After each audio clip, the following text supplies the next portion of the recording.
प्यारे नन्हे बेटे कविता का आज रिवीजन करेंगे हम लोग।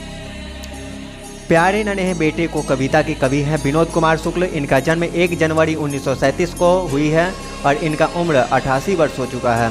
अब बात करें इनका जन्म स्थान तो राजनांदगांव छत्तीसगढ़ है। निवास स्थान इनका रायपुर छत्तीसगढ़ है।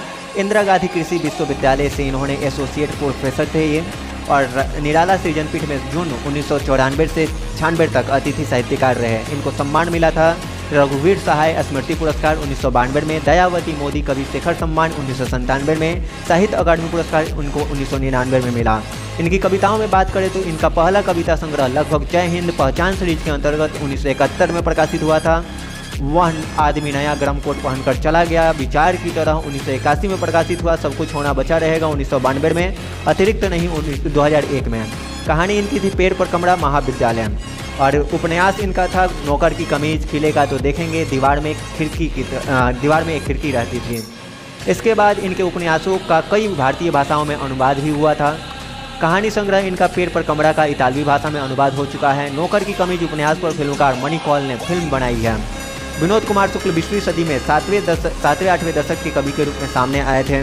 यह कविता उनके कविता संकलन, ये जो कविता है आपका है उनके कविता संकलन वह आदमी नया गरम कोट पहनकर चला गया विचार की तरह से लिया गया है। इस कविता में कवि लोहा के बारे में बात की है, अर्थात इसमें वार्तालाप की शैली रखा गया है। कवि कहते हैं कि लोहा कर्म का प्रतीक है, इसे हर वस्तु में तलाशना होगा। वह अपनी प्यारी बिटिया से पूछती है कि बताओ आसपास लोहा कहाँ कहाँ है। वह जवाब देती है चिमटा, कारकुल, उसके बाद सिगड़ी, समसी, दरवाजे की साकल और कब्जे में लोहा है। रुक कर वहाँ फिर याद करके बताती है लकड़ी के 2 खंभों में भी वहाँ तार, एक सेफ्टी पिन, पूरी साइकिल सब लोहा है। कवि को लोहा के प्रति आकर्षण इसलिए है क्योंकि कवि कहना चाहते हैं कि लोहा किसका प्रतीक है, कर्म का प्रतीक है। वह जहाँ भी रहता है वहाँ मजबूती के साथ रहता है, उसका शोषण कोई नहीं कर सकता। पिता पुत्री को याद दिलाते हैं कि फावड़ा, कुदाली, हसिया, चाकू, खुरपी, वसूला सभी में लोहा है। बिटिया को पिता के अलावा माँ भी याद दिलाती है। बाल्टी सामने कुएं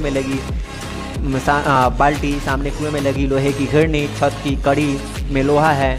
लेखक समाज की निम्न वर्ग के मजदूर को समाज का लोहा मानता है, जिसके बल पर समाज मजबूती से खड़ा है, परंतु वह मजदूर क्या है, शोषित।